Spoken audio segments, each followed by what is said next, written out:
Assalamualaikum warahmatullahi wabarakatuh, teman-teman.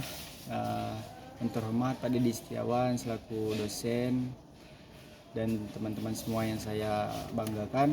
Pada pembahasan kali ini saya akan sedikit menjelaskan tentang sistem rem ABS.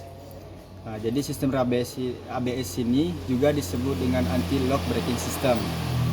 Jadi sistem ABS ini adalah komponen yang mencakup bagian yang paling penting bagi kendaraan, karena ABS itu sebuah teknologi yang mengusung inovasi terbaru dalam sistem pengereman dan tersedia pada kendaraan seperti di mobil-mobil keluaran terbaru. Jadi sistem ABS ini yang ada di kendaraan mobil ini untuk membantu mendeteksi saat roda mengunci. Kemudian modulator secara otomatis akan mengirim sinyal saat hal yang tidak diinginkan itu terjadi. Terus mungkin teman-teman bertanya bagaimana cara kerja sistem ABS. Nah, di sini saya akan menjelaskan. Itu yang pertama, dengan fungsinya ABS itu untuk menjaga keselamatan pengendara maupun produsen mobil yang menggunakan sistem ABS pada keluaran terbaru ini. Juga ABS ini dilengkapi dengan komponen-komponen tambahan yang lebih kompleks jika dibandingkan dengan yang hanya menggunakan sistem rem konvensional. Jadi untuk sistem kerja ABS ini cukup sederhana. Teknologi atau fungsi dari ABS ini akan mulai bekerja saat pengemudi menarik tuas rem secara mendadak atau melakukan pengereman secara mendadak. Jadi sensor ini terdapat pada ABS yang akan mendeteksi secara otomatis kondisi roda yang terkunci. Kemudian setelah mendeteksi kondisi tersebut, piston rem yang terhubung akan melepaskan tekanan ke titik normal secara otomatis. Dengan begitu, kondisi tekanan akan kembali pada tekanan normal.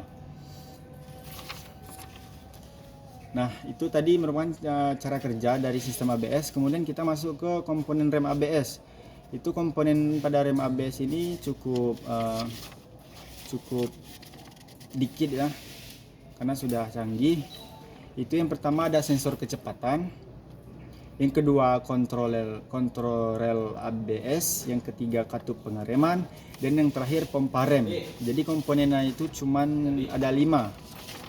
Kemudian keunggulan. Nah, jadi setelah kita mengetahui nama komponen, kemudian kita masuk ke bagaimana keunggulan dan kelemahan dari rem ABS. Tentunya setiap komponen yang dibuat itu, maupun yang konvensional maupun yang ABS, itu mempunyai kelemahan dan kelebihan. Jadi kita akan membahas kelebihan dari rem ABS ini terlebih dahulu. Jadi kelebihan dari rem ABS itu mobil akan jauh lebih stabil saat terjadi pengereman mendadak.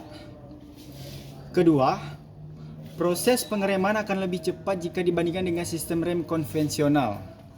Nah, yang ketiga, sistem ABS cocok digunakan untuk jalanan dengan medan yang licin, basah maupun berpasir. Jadi itulah dari keunggulan. Kemudian ada kelemahan. Tentunya di balik keunggulan pasti ada kelemahan. Nah, jadi kelemahan rem ABS itu, yang pertama, kinerja rem ABS akan kurang maksimal jika sensor yang ada di ABS terkena air atau basah. Nah, jadi sensor ABS ini sangat rentan yang namanya itu terkena air. Apalagi kita melewati seperti genangan-genangan air hujan itu, itu sangat rentan. Karena apa? Karena ABS itu merupakan sensor seperangkat elektronik. Nah, jika alat elektronik ini terkena air, maka akan terjadi mungkin kerusakan atau konsleting di area di sensor. Jadi dia mengirimkan data itu tidak semaksimal, tidak sesuai dengan yang terjadi pada kendaraan tersebut. Kemudian yang kedua, adanya risiko tabrakan jika terjadi pengereman jarak dekat.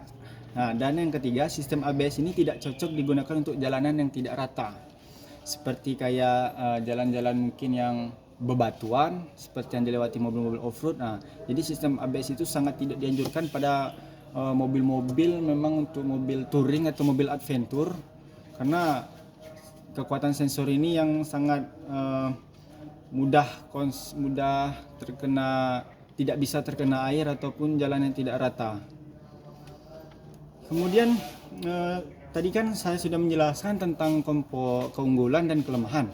Sekarang kita menjelaskan itu cara menyetel ABS jika terjadi kesalahan atau malfunction. Jadi yang pertama, kontak off lanjut dengan masukkan kabel DLC ke konektor yang tersedia. Yang kedua, tuas rem atas ditekan dengan kunci kontak posisi on. Indikator ABS di speedometer akan menyala sekitar 2 detik, lalu kemudian tuas rem dilepas, indikator ABS respon menyala. Nah, jadi itulah yang dapat saya sampaikan mengenai sistem rem ABS ini. Mohon maaf jika saya ada kata atau kalimat yang kurang tepat.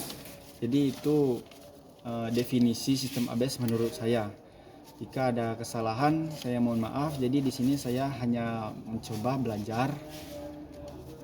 Jadi itulah hasil dari penjelasan saya. Saya akhiri. Wassalamualaikum warahmatullahi wabarakatuh.